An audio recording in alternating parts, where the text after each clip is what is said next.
9 महीने पेट में ढोया, सीने का खून पिलाया, तू जब जब बंदे रोया, तेरे ऊपर माँ का कर्ज है, तेरा काम है कर्ज चुकाना। जिसने तुझे जन्म दिया रे, दिल उसका नहीं दुखाना। दिन रात तुझे तेरी माँ ने बाहों में तुझे झुलाया, खुद गीले में माँ सोई, सूखे में तुझे सुलाया। तुम कोई भी दुख देकर माँ को कभी न रुलाना। जिसने तुझे जन्म दिया रे, दिल उसका नहीं दुखाना। माँ बाप के चरण से बढ़कर कोई स्वर्ग नहीं है दूजा, सब छोड़ के तीरथ बंदे कर ले माँ बाप की पूजा। इस जन्म मरण से तुझको अगर है मुक्ति पाना, जिसने तुझे जन्म दिया रे, दिल उसका नहीं दुखाना। अगर मां नहीं होता तो एक बात बताइए, पूरे दुनिया के 7.5 अरब मनुष्य है, हिंदू मुसलमान सिख ईसाई चारों मिला के, पूरे दुनिया के मर्द मर जाए, सृष्टि चलेगी? सृष्टि चलेगी? चलेगी। पूरा दुनिया के मर्द मर जाए, सृष्टि चलेगी? मान लिया कि 7.5 अरब है जनसंख्या, उसमें 4.25 अरब औरत को छांट दीजिए और 4.25 अरब मर्द को छांट दीजिए। 4.25 अरब मर्द मर गया और 4.25 अरब औरत जिंदा है। 1 लाख भी औरत अगर गर्भवती होगी तो सृष्टि चलेगा कि नहीं चलेगा? उसके गर्भ से बेटा आएगा और सृष्टि चला देगा। लेकिन पूरा दुनिया के औरत अगर मर जाए तब सृष्टि चलेगी? तब सृष्टि बंद हो जाएगा। पुरुष मर जाए सृष्टि चलेगी, औरत मर जाए सृष्टि बंद हो जाएगा। अगर मां नहीं होती तो ये मजमा कहां से लगता? कौन लगाता? कितना कष्ट काट करके मां ने पैदा किया है। 9 महीना पेट में रखकर अपना खून पिलाकर, खून से दूध बनता है, अपना खून पिलाकर आपको पोसा पाला। अगर बेटा अपने पूरे शरीर का चमड़ी उतार कर और माँ के पैर के चप्पल बनवा दे, तब भी माँ का कर्जा बेटा से सजने लगा। इतना लागत माँ। और दूसरे देवता हमारे, आपको पढ़ाया किसने? आपको किसने पढ़ाया? आपको नौकरी कौन लगाया? आपके लिए जमीन कौन खरीदा? आपके लिए मकान कौन बनाया? आपके चढ़ने के लिए मोटरसाइकिल और 4 चक्का कौन खरीद के लाया? आपके दूध खाने के लिए गाय भैंसी कौन लाया? आपका शादी विवाह कौन किया? ठीका जोत के, बटैया जोत के, मजदूरी करके, ईटा बालू सीमेंट ढो के, फाटल धोती पहनकर, फाटल कुर्ता पहनकर, ये सारा आपको किसने दिया? इसमें है हनुमान जी का लागत, इसमें है राम जी का लागत, इसमें है भोला जी का लागत, इसमें है किसी का लागत? ये औरत सब लागत किसका? अब चर्चा करती है शिव गुरु। ये महिला शिव चर्चा करती है, मैंने लिखा है शिव चर्चा एक पंथ है निकला, शिव जी के गुण गाने का, लगता इनका मुख्य भोजन है मांस मछलिया खाने। गुरु बहिनी गुरु भैया कहते, झूम झूम खूब गाते हैं, दुर्दशन दुर्भक्षी भोजन मिल मिल कर खाते हैं। त्रिशूल डमरू हाथ दिखाते, सिर को कहाँ छिपाते हैं, निर्गुण रूप को कलप कलप के मौन को खूब उलझाते। सिर से स्वयं को कहते, खुद जाग नहीं पाते हैं, महादेव को खूब जगाते, जागो महादेव चिल्लाते। बिना देहधारी गुरु ज्ञान को मोक्ष कैसे हो पाएगा, और प्रत्यक्ष जिसको देख न पाया वो ज्ञान कैसे दे पाएगा। गुरु जिंदा चाहिए कि मरा हुआ? मरा हुआ गुरु किया है, क्यों? कि मांस खाएंगे नहीं रोकेगा, मछली खाएंगे नहीं रोकेगा, दारू पिएंगे नहीं रोकेगा, सिगरेट पिएंगे नहीं रोकेगा, खैनी खाएंगे वो नहीं रोकेगा। इसलिए मरा हुआ गुरु चाहिए, जिंदा गुरु तो रोक देगा। बंधुओं, सारा लागत आपके पिता का है। भजन किसका चल रहा है? पूजा जलधारी किसका कर रहे हैं? भोला बाबा का। पूजा हनुमान जी की चल रही है, पूजा राम जी की हो रही है, पूजा कृष्ण जी की हो रही है, और बाप की पूजा नहीं हो रही है जिसने सब कुछ। माँ की पूजा नहीं हो रही है, पूजा काली की हो रही है, दुर्गा की हो रही है, सरस्वती और लक्ष्मी और भगवती की हो रही है। क्या लक्ष्मी के पेट से निकले थे? क्या सरस्वती के पेट से निकले थे? कि दुर्गा काली के पेट से निकले थे? क्या दुर्गा काली हॉस्पिटल गई थी? क्या दुर्गा काली को एटीएस का सुई लगा था? याद कीजिए उस दिन को।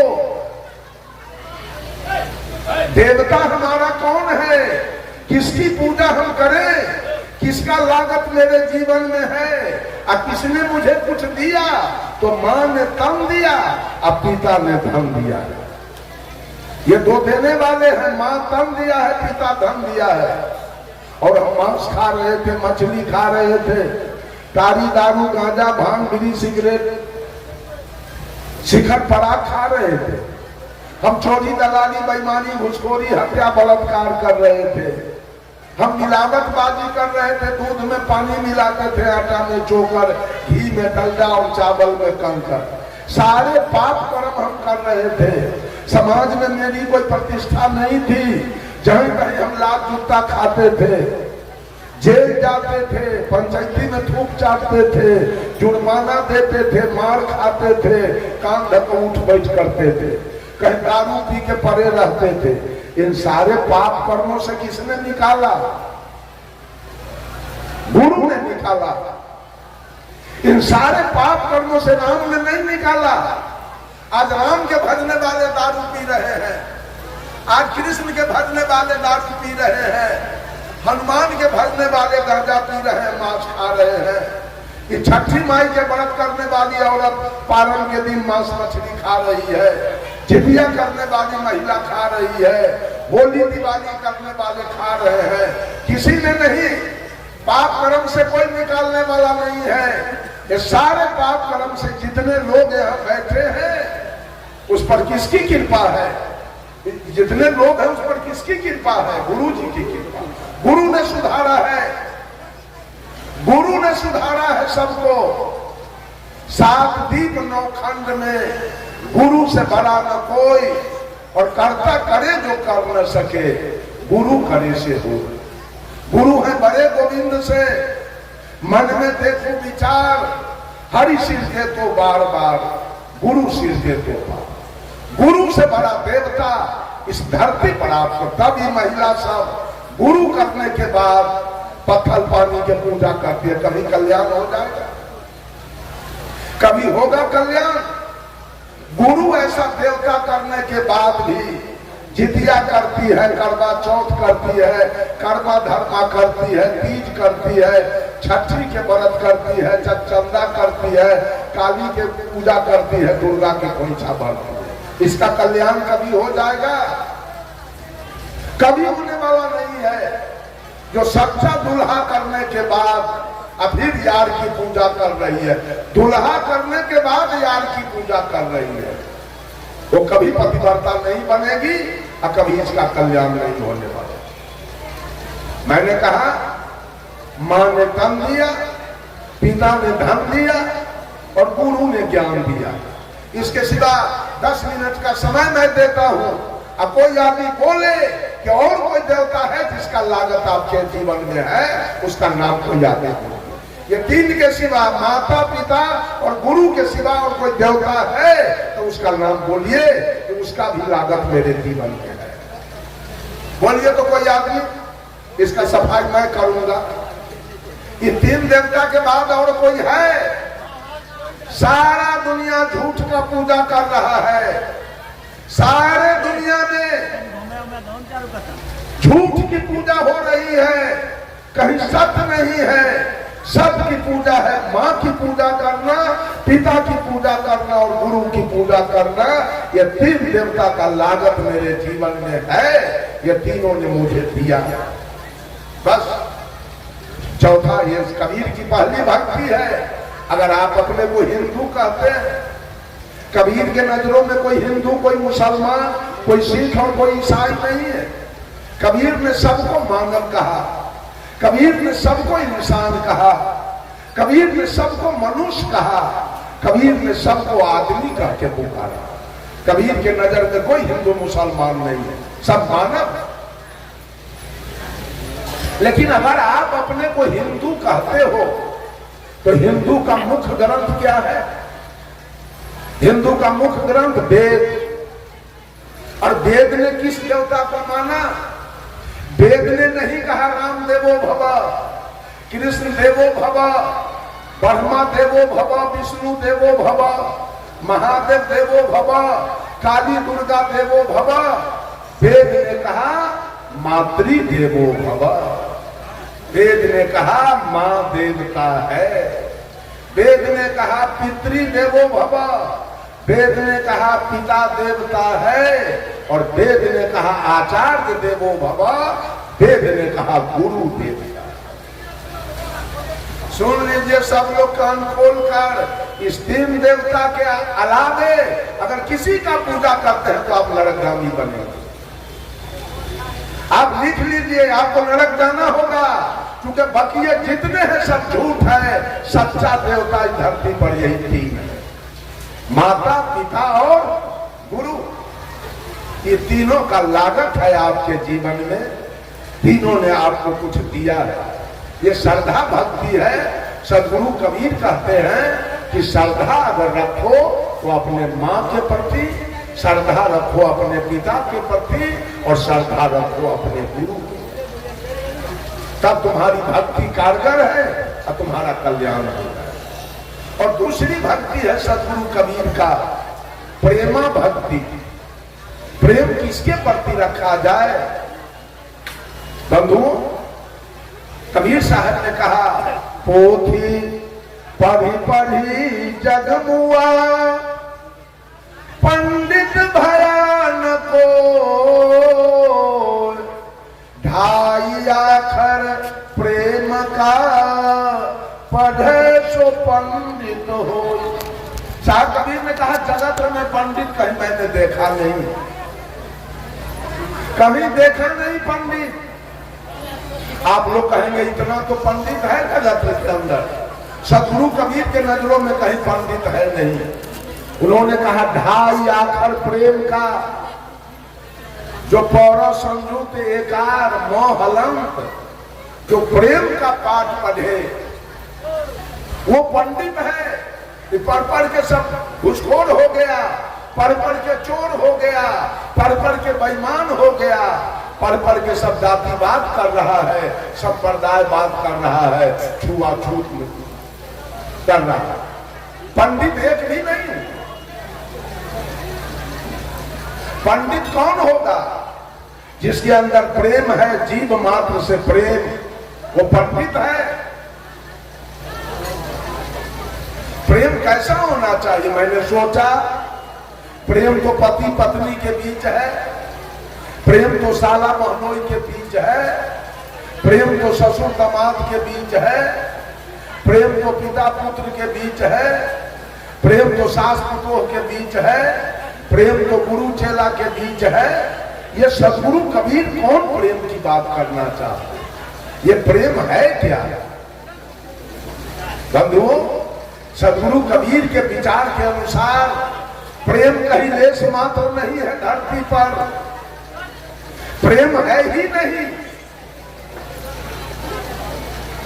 वो प्रेम कौन है?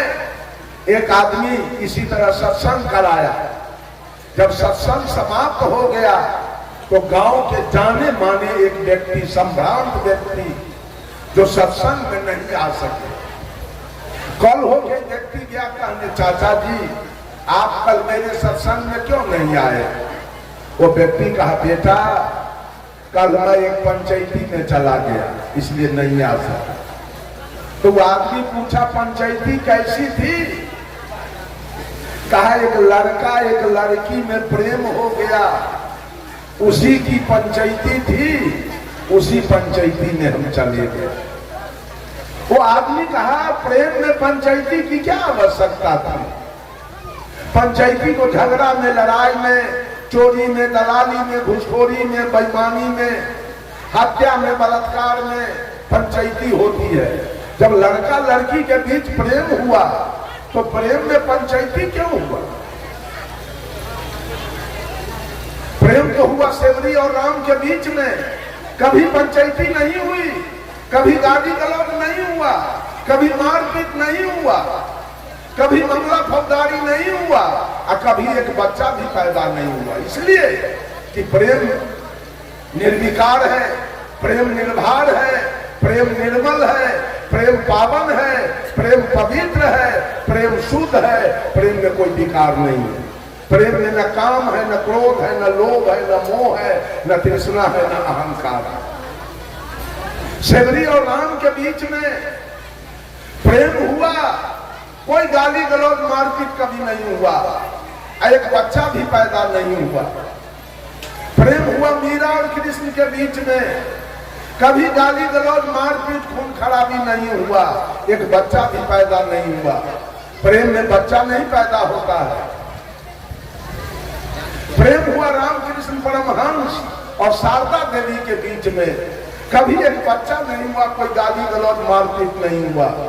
प्रेम हुआ जयप्रकाश नारायण और प्रभावती देवी के बीच में, कोई गाली गलौज नहीं, कोई मारपीट नहीं, कोई बच्चा भी पैदा नहीं हुआ। उसका नाम प्रेम है। बंधुओं, जो साहब कबीर ने प्रेम की चर्चा किया वो प्रेम है, आत्मा से आत्मा का मिलन, इसका नाम है प्रेम। सेवरी और राम के बीच में आत्मा का मिलन हो गया। सेवरी कही थी राम से कि ही विधि स्तुति करो तुम्हारी, अधम जाति में जड़मती नारी, अधम ते अधम अधम यति नारी, तीन मह मैं मति मंद गमारी। का प्रभु मैं आपका सेवा कैसे करूं? एक तो मैं जात की मुसहरनी, देखने में काली कलोटी, और तीसरे विद्या के ही। तो भगवान राम ने सेवरी से कहा, कहा रघुपति सुनु भामनि बाता, मान हुए भगति करनाता, जाति पाति कुल धर्म बड़ाई, धन बल परिजन गुण चतुराई, भक्तिहीन नर सोहि कैसे, लवन बिना बहु व्यंजन जैसे। सेवरी, हमारा तुम्हारा कोई शादी सरहोद का रिश्ता नहीं है, एक प्रेम का रिश्ता है। कोई जाति का बड़ा हो, धन का बड़ा हो, विद्या का बड़ा हो, बुद्धि का बड़ा हो, रूप का बड़ा हो, बल का बड़ा हो, और उसके पास अगर भक्ति नहीं है तो व्यक्ति मेरे नजर में वैसे है जैसे 56 प्रकार का व्यंजन एक नमक के बिना फीका है। वो व्यक्ति मेरे नजर में बिल्कुल फीका। अब तब सेवरी का बैर तब राम खाए थे, इसलिए कि आत्मा से आत्मा का मिलन था, आत्मा से आत्मा का प्रेम था। इसका नाम है प्रेम। जहां आत्मा से आत्मा का मिलन हो उसका नाम है प्रेम, और जहां देह से देह का मिलन हो उसका नाम है प्यार, उसका नाम है मोहब्बत। There are great difference between prem and pyaar. प्रेम और प्यार में धरती आसमान का। प्रेम हुआ श्री राम के बीच में और प्यार हुआ था लैला और मजनू के बीच में। मोहब्बत हुआ था लैला मजनू के बीच में। आज पति पत्नी में कहीं प्रेम नहीं है, पति पत्नी में कहीं प्रेम नहीं है, पति पत्नी में प्यार है और उसी को उर्दू में कहते हैं मोहब्बत। पत्नी फंसी है पति के मुंह में और पति फंसा है पत्नी के मुंह में। वो लड़का लड़की के बीच अगर प्रेम होता तो पंचायती नहीं होती। लड़का लड़की के बीच मोहब्बत था, लड़की फंस गई लड़का के मुंह में, लड़का फंस गया है लड़की के मुंह में, वहां तो पंचायती होगी। पति पत्नी के बीच पंचायती होती है। क्यों? पति पत्नी में देह का मिलन है, आत्मा का मिलन नहीं। आत्मा का मिलन उसका नाम है प्रेम, और देह से देह का मिलन है उसका नाम है प्यार, उसका नाम है मोहब्बत। साहब कबीर कहते हैं कि जितने भी मानव है दुनिया के अंदर, चाहे वो कोई जाति से आता हो, वो मानव जितने हैं वो सब प्रेम के पात्र हैं। कबीर के शब्दों में कबीर की दूसरी भक्ति क्या है? मानव से प्रेम। पहली भक्ति है माता पिता और गुरु के प्रति श्रद्धा, और दूसरी भक्ति है मानव के प्रति प्रेम, और तीसरी भक्ति है करुणा भक्ति। करुणा माने होता है दया। जितने भी दुनिया के अंदर मानवेतर प्राणी हैं, अर्थात मानव जोनी से नीचे की खानी में जीने वाले पशु पक्षी कीड़ा मकोड़ा, वो सब दया के पात्र, सब करुणा के पात्र हैं। सदगुरु कबीर कहते हैं इन पर दया तो रखो, इन पर करुणा तो रखो। यह कबीर की तीसरी भक्ति है। जितने भी जीव मात्र संसार के अंदर है वो सब आपका सहोदर भाई है। जितना भी जीव शरीरधारी है वो सब आपका सहोदर भाई है। एक पिता के 7 पुत्र है, कोई इंजीनियर हो गया, कोई डॉक्टर हो गया, कोई कलेक्टर हो गया, कोई बिजनेसमैन हो गया, कोई गृहस्थ हो गया, कोई मजदूर हो गया, कोई भीख मांग रहा है। अपने अपने कर्म से 7 प्रकार का हो गया, लेकिन भाई तो 7 है। उसी प्रकार से सांप भी आपका भाई है, अपना कर्म से उस सांप वाला शरीर चादर पाया। चींटी भी आपका भाई है, बकरी भी आपका भाई है, गाय भैंस हाथी घोड़ा ऊंट गधा कुत्ता गीदड़ जितने जीवधारी हैं सब आपके सहोदर भाई हैं। साहब कबीर ने कहा, अरे अजब दुलाहे चादर बीनी सूप करम के तानी, सूरत निरत के भरनी दिन्हा, तब सबके मन मानी चादर हो गई बहुत पुरानी। अब तू सोच समझ अभिमानी, चादर हो गई बहुत पुरानी। चुलाहा जब कपड़ा बुनता है, एक तरफ से तानी किया, दूसरे तरफ से भरनी किया, चादर तैयार हो। ठीक ही जीव का जैसा कर्म वैसा तानी, और जहां सुरती जहां ध्यान उसकी भरनी, चादर तैयार हो गया। देखिए हम लोगों को मर्द वाला चादर मिला, इन लोगों को औरत वाला चादर मिला। किसी को गाय वाला चादर मिला, किसी को भैंस वाला चादर, किसी को कुत्ता वाला चादर, किसी को गीदड़ वाला चादर, किसी को विशाल हाथी वाला चादर, किसी को चींटी वाला चादर। सब अपना अपना कर्म से चादर पाया है। इसी रोसड़ा में किसी का 5 महल का मकान होगा, किसी का 4 महल होगा, किसी का 3 महल, किसी का 2 महल, किसी का 1 महल का मकान होगा, किसी का एस्बेस्टस होगा, किसी का टीन का चदरा होगा, किसी का खपरा होगा, किसी का फूस होगा।